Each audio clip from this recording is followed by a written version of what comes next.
أعوذ بالله من الشيطان الرجيم بسم الله الرحمن الرحيم الحمد لله رب العالمين وصلى الله على سيدنا ومولانا أبي القاسم محمد وعلى آله الطيبين الطاهرين اللهم صل على محمد وعلى محمد بسم الله الرحمن الرحيم Assalamu ala Aimmatil Huda. We have covered this now in 3 sessions, and this is our final session on this line. There's a lot of information here. Today we are only going to look at Agha Javadi's final points on this. He goes into a very, very long and very interesting section, but we are going to miss like most of it because of time pressures. What Agha does is, in this final section, he basically brings the Shi'a view of Imamate contrasting with the Sunni view of Imamate. And he brings certain arguments. So he's defending the Shia position and criticizing the Sunni position. Really, the Sunni position on Imamate, it doesn't hold up too much scrutiny. We can't go into everything in this session, but I'm going to give you the main headlines and cover a bit of the content which Agha Javadi covers. So, bearing in mind everything that we have said before, Agha Javadi goes into, the first point is that Sunnis do not have this as such. They have confused these two terms, rulership and imamate. They put these two together. What the Shia say is no, they should be together. The imam appointed by Allah subhanahu wa ta'ala should be the ruler. But it's not always like that. So they look at rulership as khilafat really. We look at it as imamat. Khilafat is different to imamat. Khilafat is a mess, according to the total mess. The first Khalifa was chosen by a group of people who removed themselves, and they gathered in a place known as Saqifa. They hatched a plan. There was lots of tension and emotion and anger and bullying and tactics and politics in play. And finally, Abu Bakr was chosen by whatever method, a very confused, very strange method. Okay. So now you'd think, okay, that should be the way forever. No, Abu Bakr died, and Umar, even that's a question mark. That did he really? Because according to history, he was like in and out of consciousness, and when he was unconscious, someone had written the name of Umar, and then Abu Bakr kind of like came into consciousness and then agreed with it or rubber stamped it. That person was Usman, who was writing when Abu Bakr was unconscious. So Umar is appointed by the previous one. Umar dies. Umar appoints a 6-person committee to appoint the next person. So every single time it is different. Umar appoints a 6-man committee. They choose between Usman and Amir al-Mu'mineen. They choose Usman, unfortunately. Usman makes a mess of the whole ummah, a lot of corruption, a lot of misappropriation of money, nepotism, putting his family members in all the prominent positions. A real disaster. Usman is killed without doing anything that the previous two had done in terms of nominating a successor. Now what happens? Now the Ummah all gathers around Amir al-Mu'mineen and pressures him into accepting. So, I mean, what is going on? What is the way of appointing the next ruler according to the Sunnis? It's a mess. They don't have any leg to stand on, really. Shias are so clear and it's so simple. According to us, Allah chooses. Simple. Full stop. Allah chooses.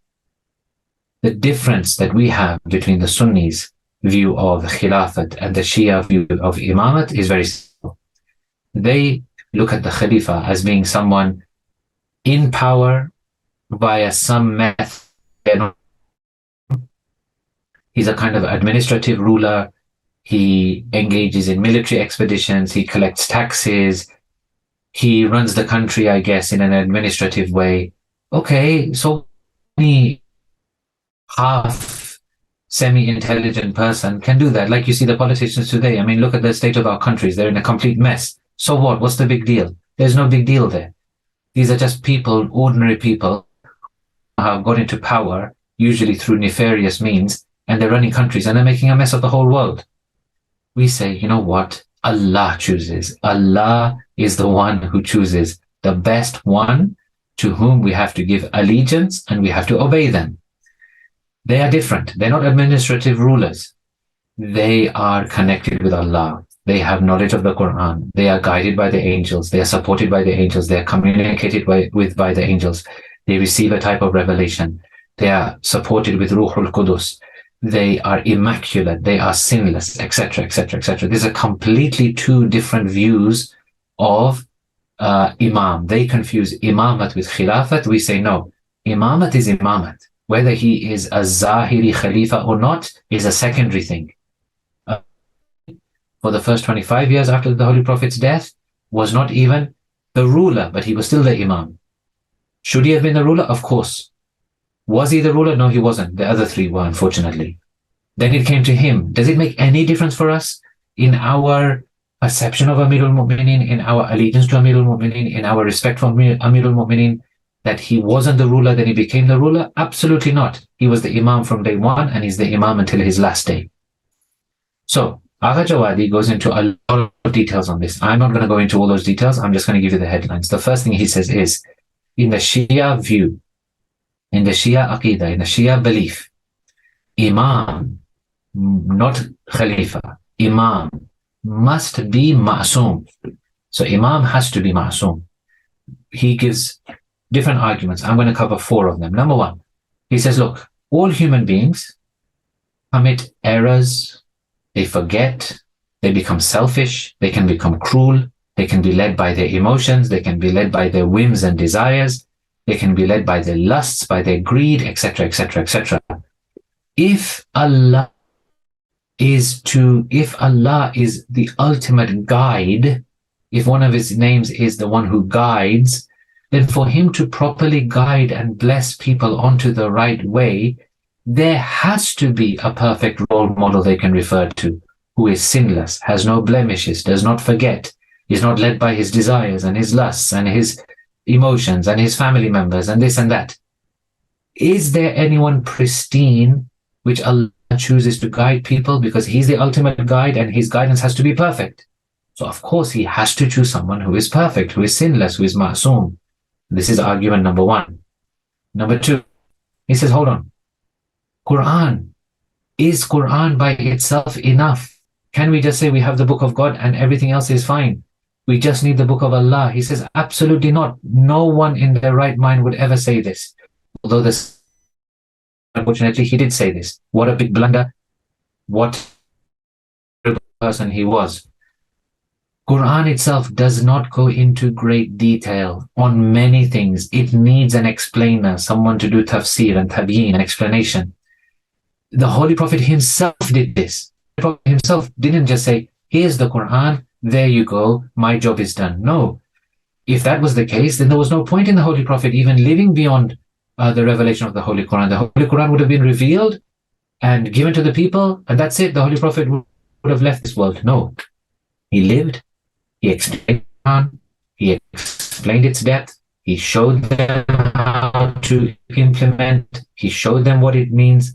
So after him, is there no more need for someone to come and explain the Quran? Of course there is. So someone must come after the Holy Prophet, who is equally knowledgeable and authoritative in explaining the book of God. Otherwise, religion end up being changed and distorted, and the way of Allah will not proceed as Allah wants, and that's impossible because Allah is the authority and He's the guide. Number 3, very interesting way of looking at it, this number 3. Javadi says, if the Imam is not Masum and he does something wrong, then Amra bil Ma'ruf will be obligatory, correct? So if we see someone doing something wrong, they do an error, they do a sin, na'udhu billah, we have to do Amr bil Ma'ruf. On the other hand, Allah Himself is saying, Ati'u Allah wa ati'u Rasul wa ulil amri minkum. Obey Allah and obey the Prophet and those vested in authority among you. So which is it? We should oppose them and do Amr bil Ma'ruf and tell them they are wrong, or we should obey them. There's a conflict here. Allah doesn't have conflicts in His guidance. He doesn't have conflicts in His book. So if someone is doing something wrong, I can't follow them. It's a sin. But at the same time, Allah is saying, Ati'ullah wa ati'ur rasul wa ulil amri minkum. Obey Allah, the Prophet, and those vested in authority among you. So those vested in authority among you must be free from error. Otherwise, how can you tell me to follow them? Because I know that I can't follow the wrong. I know that I have to do Amr bil Ma'ruf and stick up for the right if anything wrong is happening. So hence there would be a contradiction and conflict. Number 4, the Masum Imam, Prophet, are the manifestation and reflection of the submission to Allah subhanahu wa ta'ala. So the submission to be total, if the submission to Allah is not total. And this is impossible because we need total submission to Allah subhanahu wa ta'ala. Quran says this, and our intellect also understands this, that the submission to Allah must be total. If there's not an Imam to whom we can submit totally, then how do we submit to Allah subhanahu wa ta'ala totally? Then he brings a number of challenging questions that people pose to the Shi'as. You may have heard some of these already, and some of them I will answer. This is all regarding the Imamate of Amirul-Mu'mineen. So there are many things that are said. Let's go through them one by one and we'll quickly answer them. So for example, one of the things is that people say, you Shias, you claim that there should not have been a 6-man committee after Umar, and that was a wrong step, and Allah chooses. So then why would your own Imam, whom you say should have been appointed, whom you say was appointed on Ghadir, why did he go along with it? Why did he take part in this shura, in this committee, in this selection team? If it was so wrong, your Imam would not have gone along with it. That's the problem given to the Shias. What is the answer? The answer is in 2 parts. Firstly, there was every possibility that this 6-man committee would have chosen Amirul Mu'mineen. That was one of the choices on the paper, either Us or Amirul Mu'mineen. So he had to engage with this process. He had to go along with this process because there was a chance, there was a possibility that he would have been chosen. Imagine he had not gone along with this 6-man committee and he would have said, no, I'm not taking part. Well, then history would have stated that, you see, Imam Ali alayhi salam never even wanted to be a ruler. So what are you talking about? He didn't go along with the process. We were ready to choose him. They would have chosen him had he gone along with it. So he had to go along with it. Number 2, second part of this answer, is that he had to show some unity to some extent without splitting the ummah. Hence, he had to take part. Otherwise, there were other forces at play looking to sabotage Islam at every opportunity. So he had to go along with this to basically keep the Ummah and Islam together. Another question. You say that your Imam has ilmul ghayb. Yes, we do. So then he would have known that they were not going to. He knew. He had the ilm. We have covered this in previous sessions. Ilmul ghayb, you are not, the Imam at the time is not allowed to act on it because that's only for him. Other people would not have understood this. He's not allowed to act on those secrets of Allah given to him. You Shias, you say that Amirul Mu'mineen was the rightful Imam and should have been Khalifa. When people approached him after Uthman was killed, he initially refused. This shows that he had no desire for rulership. That's the question, the answer. The answer is that, look, let's be honest. For 25 years after the Holy Prophet passed away, people had sidelined Amirul Mu'mineen. They had gotten used to the distortions of Abu Bakr and Umar. They had gotten used to the absolute corruption of Uthman. They were not ready for his way of rule. They didn't know what they were getting themselves into. They could not have handled it. Imam Ali himself says, you put me as a ruler. The way I rule, your minds will not be able to grasp it. Your hearts will not be able to accept it. He warned them of this. Furthermore, many of those people had come in an emotional state, in the chaos of the situation. So initially, he was reluctant in the sense that he was telling them that, look, make sure you understand what you're getting yourselves into.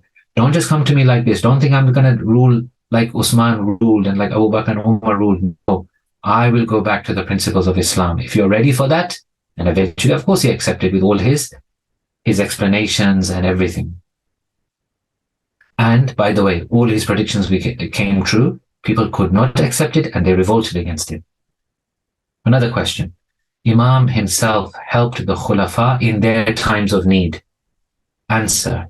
He did this to further Islam, to protect unity. He is not a vindictive, selfish person that he says, just because I didn't get the rulership, therefore I will not help at all. No, he's bigger than this. He's more magnanimous and generous than this. He doesn't look at his own self-interests. He looks at what is in the best interest of Islam, the Ummah, and of course, he is guided at all times by the wisdom of Allah subhanahu wa ta'ala. Another question. You Shi'as say that Amir al-Mu'mineen was a rightful ruler. Why did Amir al-Mu'mineen never announce his right? Why did he never come forth and announce it? Agha says this is one of the most ridiculous things to be said. Either the people saying this are ignorant or they are intentionally mischievous and misleading people. We have to just look at the Prophet's many. Time after time, place after place, Rasulullah is announcing Amir al-Mu'mineen as his successor. The biggest one on Ghadir. Number two, Amir al-Mu'mineen's own declarations on many occasions. Number three, the actions of Janab Fatima after Ghadir and after Rasulullah passes away. Number four, open Nahj al-Balagha, you'll see multiple places. Shikshikiyya, Khutbah Shikshikiyya is the obvious one. Look at this historical account. On one occasion, Amir al-Mu'mineen was in Kufa. He says to some people that, can you bear witness regarding the day of Ghadir? You were there. Do you now deny it? So he says, after the Hijjatul Bida, after the farewell pilgrimage, you heard from the Holy Prophet that he said, Man kuntu mawla fa aliyun mawla. Some of them agreed and said, yes, Amir al-Mu'mineen, this happened and we bear witness that this happened. There was a man, Anas ibn Malik. Anas ibn Malik has an interesting history. We can't go into it right now. But anyway, he was one of the people who was one of the servants of Rasulullah. He actually had the honor of serving the Holy Prophet. He says, Amir al-Mu'mineen said to him, you were also there. Why don't you also bear witness that this Ghadir took place? I'm very old now and I have forgotten. Amir al-Mu'mineen said to him, if you are lying, then may Allah inflict you with such an illness that even your turban cannot hide it. Very interesting. Sometime after, as a result of the curse of Amir al-Mu'mineen, Anas ibn Malik was struck with vitiligo. Yeah. And after that, and after getting this illness, he was never seen without a naqab, without a face covering, which he to hide his vitiligo. He was asked on one occasion regarding Amir al-Mu'mineen, something regarding Amir al-Mu'mineen. He replied, I have taken an oath never to hide any true statement about Amir al-Mu'mineen. Zayd ibn Arqam, he also tried to deny and hide the fact of Amir al-Mu'mineen's position, and Amir al-Mu'mineen cursed him to be blind. After that, Zayd became blind, and he never then stopped praising Amir al-Mu'mineen. So there are these instances. So in short, we have lots and lots of things that we can say regarding the Imamate of Amir al-Mu'mineen. So this was Agha Jawadi's final few points on Assalamu ala Aimmatil Huda. Next week, we will start the new line of وَمَصَابِيحِ الدُّجَى, inshallah ta'ala, if we are alive. And if Allah gives us tawfiq, inshallah, that's what we'll do.